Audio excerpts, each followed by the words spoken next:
कृषि कानूनों के खिलाफ आंदोलन कर रहे किसान संगठनों ने शुक्रवार यानी कि 26 मार्च को भारत बंद का आह्वान किया है। किसान मोर्चा का कहना है कि 120 दिन के आंदोलन के बाद उन्होंने आंदोलन के 120 दिन पूरे होने के बाद भारत बंद बुलाया है। क्या कुछ रहेगा भारत बंद में, किस तरह से ये लोग प्रदर्शन करेंगे, इसी को लेकर बातचीत करेंगे। हमारे साथ अखिल भारतीय किसान संघर्ष समन्वय समिति से अविक शाह जी हैं। अविक सर, स्वागत है आपका। नमस्कार।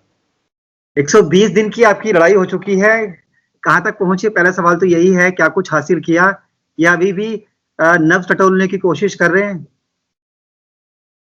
कि हम तो जल्दी जल्दी हमारा जो मांग है उसको हासिल करके घर जाने में उत्सुक है।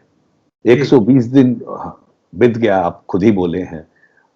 ये तो अति ही हो रहा है, लेकिन हम लगातार संपूर्ण जो है ना, शांतिप्रिय तरीके से एक के बाद एक आंदोलन का रवैया, एक के बाद एक आंदोलन का तरीका अपना रहे हैं। भारत बंद का 26 तारीख को जो कॉल हमने दिया है उसमें हम यही एक बार फिर सरकार को समझाना चाहते हैं कि ये देशव्यापी किसानों का मांग है और सरकार उसको एक राज्य, 1.5 राज्यों में सीमित करके छोटा आंदोलन बताने की जो लगातार प्रयास है, उससे हट के कम से कम ये बात तो सुने कि किसान कहना क्या चाह रहे हैं और उस मांग को मानने में एक सरकार की तरफ से तकलीफ क्या है, ये हम जानना चाहेंगे। आप लोगों ने पहले भी चक्का जाम की घोषणा की थी और 26 जनवरी को दिल्ली में जिस तरह से सब कुछ हुआ उसके बाद पूरे देश ने देखा आंदोलन किस तरफ मुड़ने लगा था। अब क्या ये माना जाए, आपने भी कहा कि हम सरकार से दबाव की कोशिश करेंगे या अपनी मांगों को मनवाने की कोशिश करेंगे शांतिप्रिय तरीके से। क्या कल का भारत बंद सिर्फ औपचारिकता है? जो किसान धरने पर बैठे हुए हैं उनमें जान फूंकने के लिए 120 दिन का आपने टारगेट रखा और कल आप इसलिए भारत बंद बुला रहे हैं? नहीं, ये समझ सही नहीं है। जो किसान दिल्ली के बॉर्डर पर बैठे हैं वो तो बस डटे हैं और भारत बंद हो चाहे ना हो, वो अपना वहां पर मोर्चा खोल के जो बैठे हैं वहां वो संख्या भी कम हुई है लगातार किसानों की, प्रदर्शन भी आपका कमजोर पड़ता हुआ दिख रहा है। आना जाना रहेगा ना। एक धरना एक लंबा और शांतिप्रिय तरीके से चलता है। धरने में आपको उतना एक्साइटमेंट, उतना ऑप्टिक्स नहीं दिखेगा जो बाकी और आंदोलन में दिखता है। दिल्ली बॉर्डर की आंदोलन लगातार चलेगा, लेकिन हम भारत बंद का कॉल दे रहे हैं। हम पंजाब बंद, हरियाणा बंद का तो कॉल नहीं दे रहे हैं। इसलिए दे रहे हैं क्योंकि सरकार बार बार ये बात देश में फैलाने की कोशिश कर रही है कि ये एक छोटा सा आंदोलन है, 1-2 राज्यों का आंदोलन है।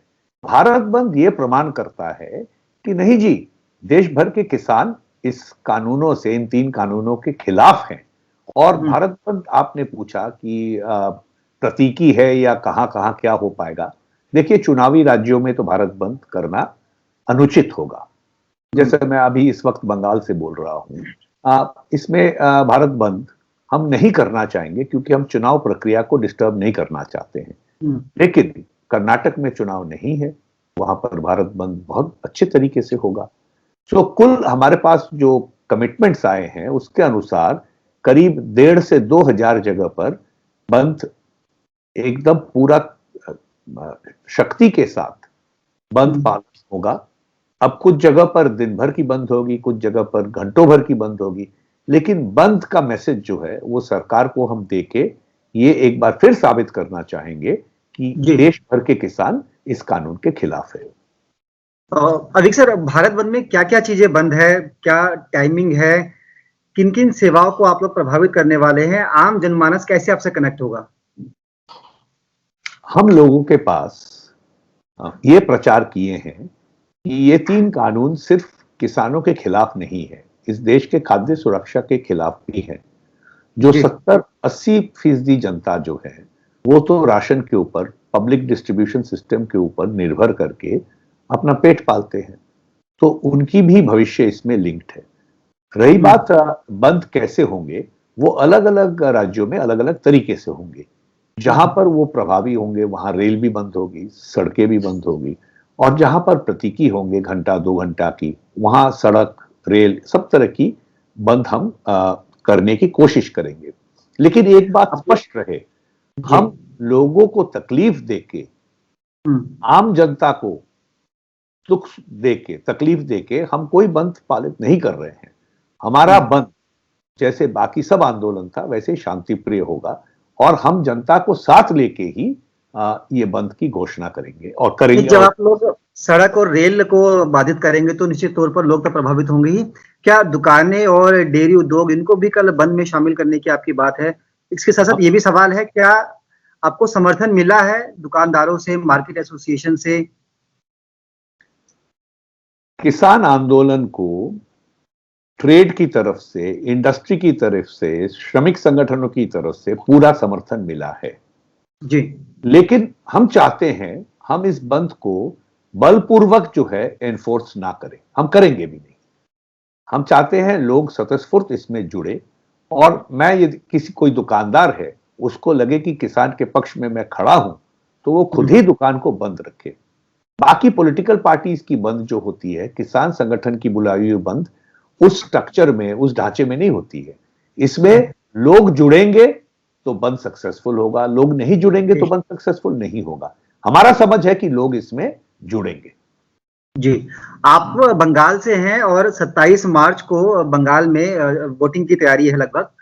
तो क्या ये माना जाए कि बंद के बहाने कहीं ना कहीं जो किसान आंदोलन है वो सरकार पर दबाव बनाने की कोशिश कर रहा है? हालांकि आप ये कहते हैं कि जिन स्टेट में इलेक्शन है हम वहां बंद की कॉल नहीं दे रहे, लेकिन जिन स्टेट में इलेक्शन है वहां आप लोग कहते हैं बीजेपी को वोट मत दीजिए।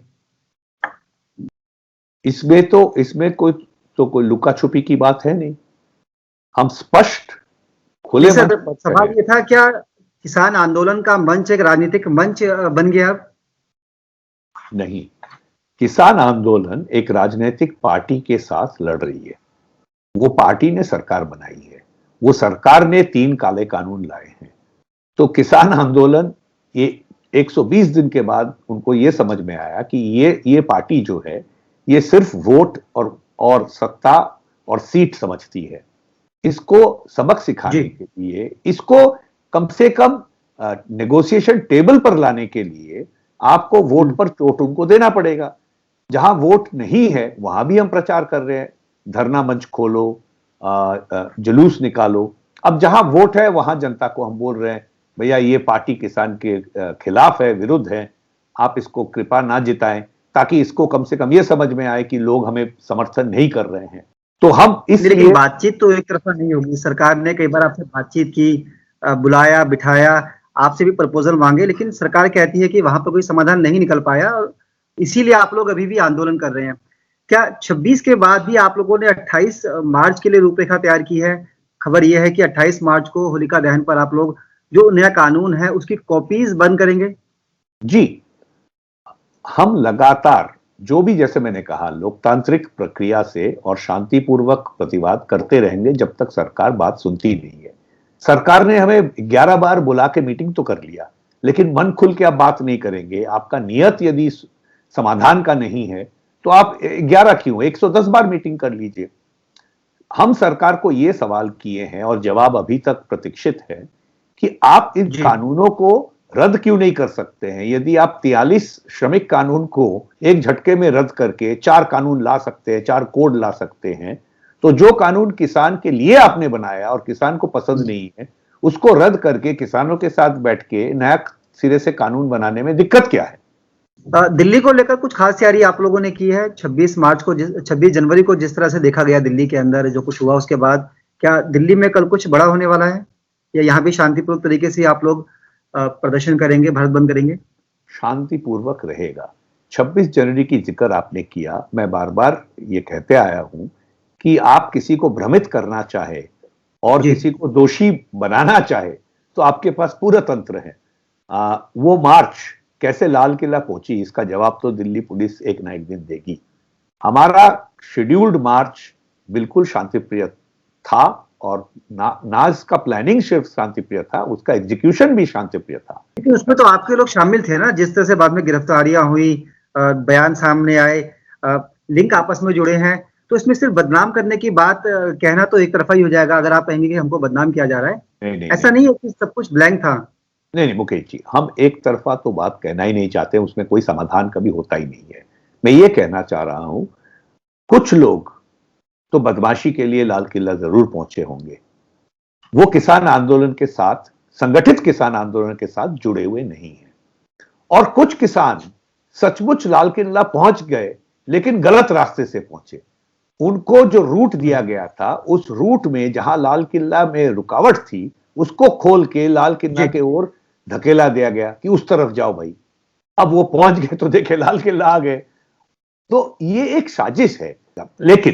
लेकिन वो सब तर्क वितर्क के बाद भी हम अभी भी ये कहते हैं, किसान आंदोलन कंप्लीट पीस, हम इस कंप्लीट वर्ड को स्ट्रेस करना चाहते हैं, कंप्लीट पीस के साथ आगे बढ़ पाएगी तो हम हमारा मुकाम तक पहुंचेंगे।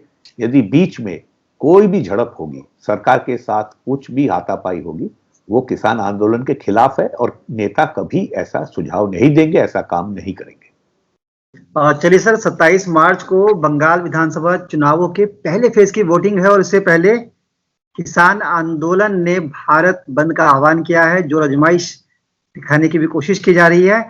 और हालांकि आप लोग दावा कर रहे हैं कि शांतिपूर्ण तरीके से भारत बंद होगा, उम्मीद यही है कि किसानों की जो मांग है उस पर भी कुछ ना कुछ एक समाधान निकले। और लंबे समय से आप लोग सड़कों पर बैठे हुए हैं, आपकी भी घर वापसी हो, आप लोग भी अपने घर जाए, उम्मीद यही करते हैं। और कल जो आप लोगों ने भारत बंद बुलाया है वो शांतिपूर्ण तरीके से ही निपटे।